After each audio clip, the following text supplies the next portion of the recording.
Is there someone that you care about in life that you just wish that they would wake up to what's happening in the world?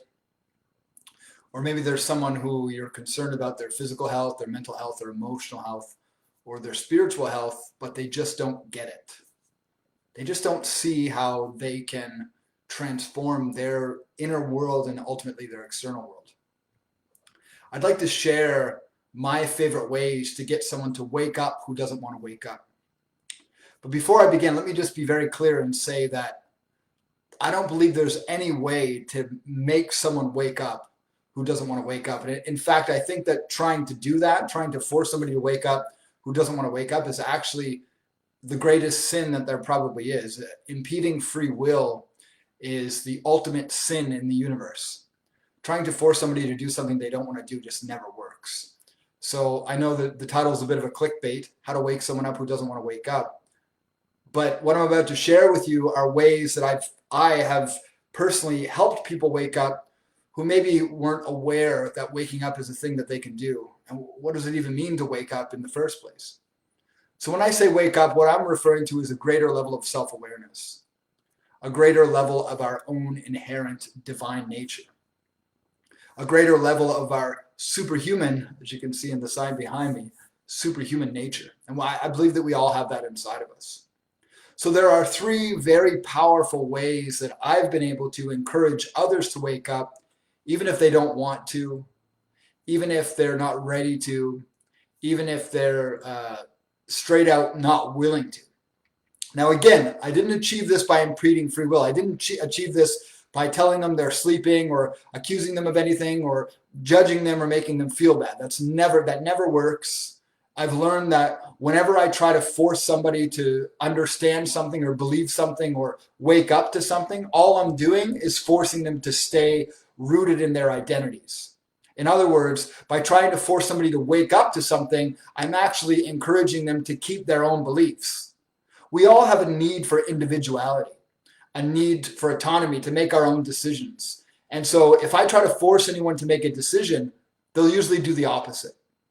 So I can't force anyone to wake up, but I have been able to inspire or encourage people to wake up using three very powerful methods.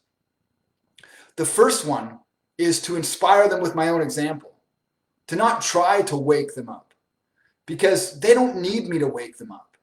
They'll wake up to whatever they're trying to learn or whatever I think they should learn, whether it's about their health, whether it's about their safety, whether it's about their spirituality or their potential. By inspiring them, by leading by example, I'm more likely to actually encourage them to reach higher levels of potential. I learned a long time ago that whenever I feel the need to wake anyone else up, what I'm really doing is trying to wake up their reflection of me. So in other words, by trying to get them to wake up to something, what I'm really trying to do is get myself to wake up. And the parts of them that remind me of myself are triggering me to want to try to wake them up. So rather than even worrying about them at all, I inspire by leading by example. I be the change I want to see in them by leading first. So the first way that I wake someone up who doesn't want to wake up is to live the example, to live it. And I think the ultimate waking up, the ultimate level of waking up is living a totally happy, peaceful life, no matter what's happening around us. The shamans in Peru call this absolute happiness. So if I've reached absolute happiness, then I don't need anyone else to wake up. And so by just living the example and being the example, other people will wonder, hey man, how did you become so happy? How did you become so free? How did you become so confident? How did you become so relaxed and easygoing? So the first thing I do to wake someone up who doesn't want to wake up is live the example.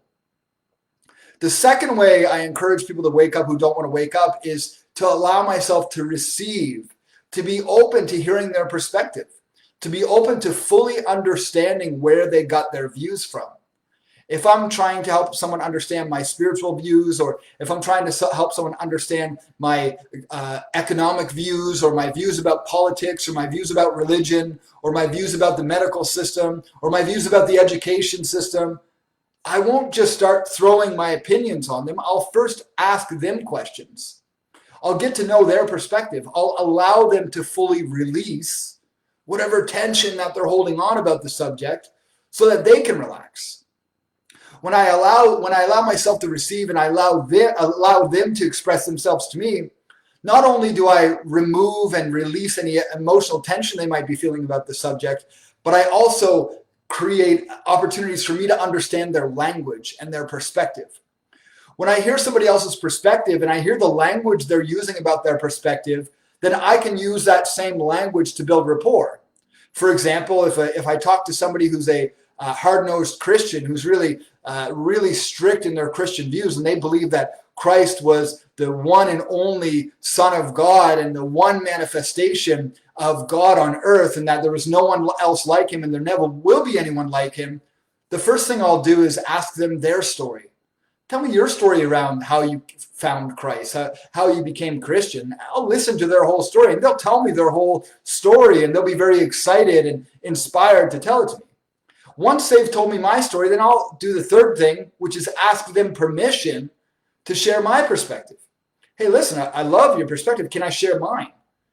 And that's the third way to wake someone up who doesn't want to wake up, is by asking permission.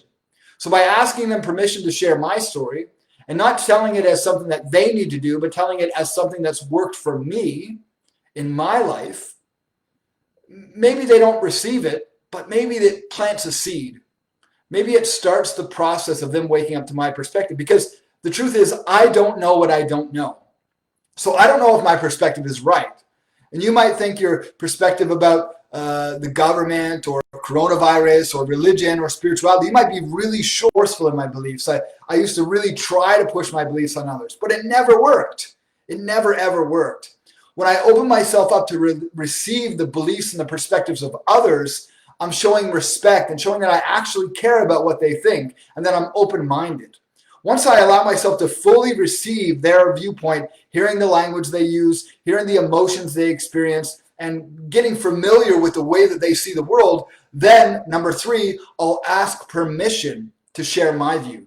And then I'll use their language, I'll use their emotions, I'll use aspects of their perspective to inspire them through my perspective.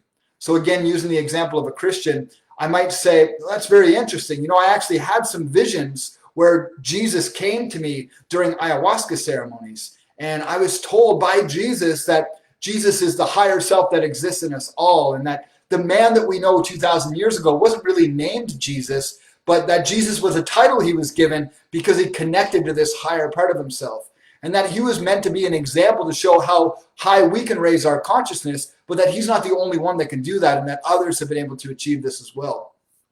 The person may still not believe my views, they still might not agree with me, but I know that if I plant the seed in their mind, they're going to start seeing synchronicities all around them that take them further along the journey. It's not my job to convince them of anything. It's only my job to plant the seeds and inspire them to find a truth that works for them. So let me know in the comment section, how do you inspire somebody to wake up who doesn't want to wake up or who's not ready to wake up? And if you've tried some methods, maybe you've tried being forceful, maybe you've tried pressuring people to understand things, maybe you force your beliefs on them, let me know in the comment section, how did that work for you? Did it work? Did it not work? What was the response that you got? And what did you learn from it?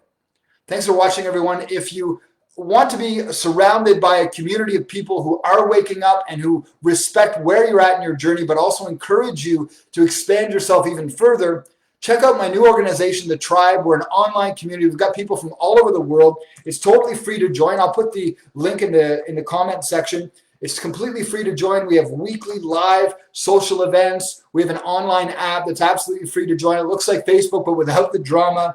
And again, you can check it out in the comment section. You can join us absolutely free. Thanks for watching, everyone. Remember, if somebody doesn't want to wake up, there's nothing we can do to wake them up except inspire them with our own example. And that starts by waking ourselves up first. Thanks, everyone.